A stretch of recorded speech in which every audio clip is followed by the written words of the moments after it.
Bago tayo magsimula, ipopromote ko lang ang aking online shop sa Shopee at sa TikTok, Miss The Queen PH. Meron po tayong mga power bracelets na ako mismo yung gumawa. So meron tayong mga bracelets for attracting money and abundance, mga pampaswerte. And then meron din tayong bracelets for protection, anti-evil eye, anti-inggit, and also for balancing your chakra. Meron din tayong bracelets for intuition, wisdom, courage, communication, clarity, and love. So lahat po ng ating bracelets ay meron ng kasamang pouch, instruction leaflet, and extra string. Ayan, meron din tayong mga intention oils and spell jar for prosperity and protection. So lahat po ng items ay cleansed and intention set na siya specifically to the buyer. So available to sa Shopee at sa TikTok shop. Link on the description. Thank you so much and happy shopping! Pisces, hi! Welcome to Mr. Queen PH at ito ang inyong monthly reading for October 2023. This is a general reading, so maaari kayong makarelate, maaring hindi, just take what resonates. Thank you so much sa lahat ng sumusuporta dito sa ating channel. Just a reminder that you have the power to create your own reality, sa gamitin nyo lamang ang reading na ito bilang gabay. Okay, let us see, Pisces, ang iyong energy for the month of October. Wow, Ten of Pentacles. I love this. So this is about focusing on your kaperahan, your finances, your properties. This is also about abundance. So maaring merong stability, no, sa yung finances and sa career mo, ano man yung income mo, saan sources of income mo. And some of you meron kayong matatanggap na mana, no? Valuable na inheritance from your family. Okay, let's see naman ang inyong challenge. Ano yung challenge ng mga Pisces? The Sun. Sometimes you feel like, yung iba sa inyo Pisces, ang challenge sa inyo is maaring low energy kayo, no? Ngayong October. Especially that ang focus nyo ay work, money, finances. So, siguro marami kayong trabaho, marami kayong kailangang i-fulfill, ayusin. And Saturn is in Pisces right now, astrologically. So, maaring, lalo na sa mga Pisces rising. So, it's time for you to focus also on your health. Okay? Lalo na pag nararamdaman nyo madali kayong mapagod or madalas kayong mahilo. Parang buntis lang. Or, you feel like mabilis madrain yung battery ninyo. Yung battery ng katawan. So, your challenge is how are you going to energize yourself ngayong October para magawa niyo yung kailangan nyong gawin. Balance lang naman.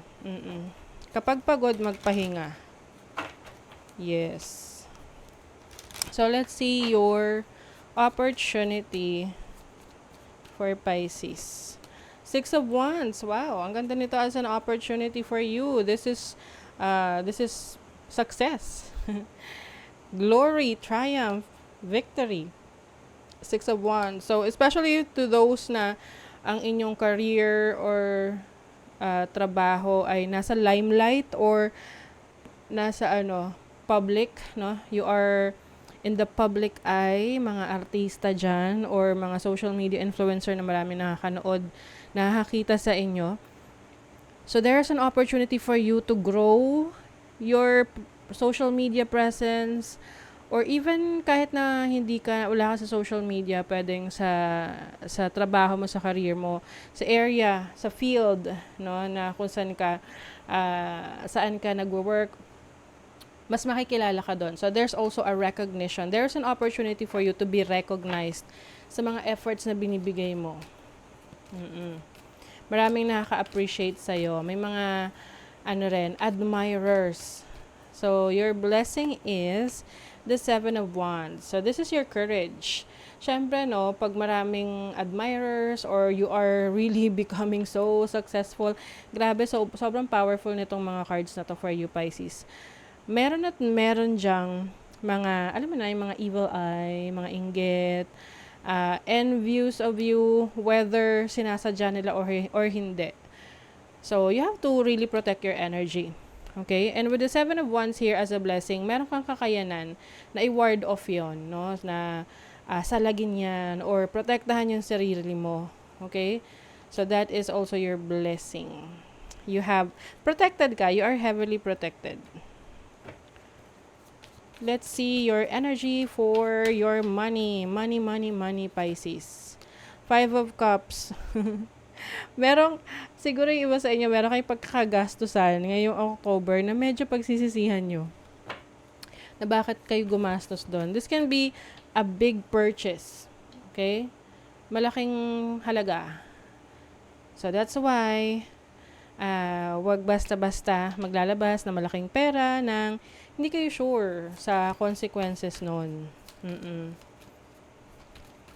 So, sa ano naman, sa career, you have the Queen of Cups. So, for your career, you are really dedicated sa trabaho mo. Andun talaga yung love mo, yung creativity mo. Some of you, ang career ninyo related sa creativity. Creating something. Can be anything. Okay? Now, you are really focused on that. So, I also see some rewards doon sa mga ginagawa mong work. Lalo na kung binibigay mo lahat ng ng pagmamahal mo doon sa trabaho mo, sa career mo. Your love life, Knight of Cups. You may be attracting a romantic partner if you are single, no? May mga admirers. If you are in a relationship right now, I see this as having a partner na may pagmamahal at pag-aaruga sa'yo. So, there's some sort of happiness and love sa relationship. Okay, let's see what else. Ano pa for Pisces? October 2023. Intuition, wow. So, ang Pisces kasi talaga, as a water sign, they are highly intuitive, no? So, mas lalakas ang inyong instinct, yung inyong intuition. So, some of you are into spiritual work. Ang career ninyo related sa spirituality, divination. Meron kang decision making na mangangailangan ng intuition mo. Yung tipong hindi mo siya kailangang pag-aralan. You just need to pick what you feel is right, what you feel is good for you. So, some of you naman, maaring magte-take kayo ng risk. Be careful sa pera ha, kasi ito merong losses dito. Baka ayan yung isa sa risk na iti-take ninyo. I-invest kayo on something na masyadong malaki ang halaga. So, be prepared for that. Lahat naman ng mga investments, risk talaga yan. So, at least, you know what you are getting yourself into. Alam mo yung pinapasok mo. You never needed those wings to fly. Wow. So, this is independence, no? Na you don't need to rely on anything or on someone para ma-achieve mo yung goals and dreams mo. As long as you believe in yourself, sa sarili mong kakayanan, na kaya mong maabot ang iyong mga pangarap. Yes. Number 8 pa, Number 8 is also the number 4, money, abundance. Let's see. I think you're also freeing yourself, no? Parang tinatanggal mo yung sarili mo sa limitations mo. You are exploring new opportunities ngayong October. Gold, you don't need someone else to fix you. So, ngayong October, Pisces, it's more on independence for you. Na you really, kumbaga, kaya mo on your own. It doesn't matter if you are in a relationship or not, or whatever, no? As long as you believe in yourself, meron kang mga kailangang ayusin sa sarili mo, ikaw kaya mong ayusin yon, na hindi mo kailangan ng ibang tao to fix it for you. Let's see what else for Pisces. October 2023. someone working against you behind your back. Oh, be careful sa mga pagkakatiwalaan mong tao, no? Like what I mentioned kanina, you really need to protect your energies. And then wheel, indecisiveness, allowing your life to ramble aimlessly. So I think itong indecisiveness is related doon sa mga, yung parang bugso ng damdamin when it comes to decision making. Oo. So, be very careful, especially with the finances, okay? So, that is your reading, Pisces. Kung nagustuhan nyo to, naka-resonate kayo, mag-comment kayo dyan, like, share, subscribe, para lagi kayong updated sa ating mga readings. Thank you so much, Pisces. See you again.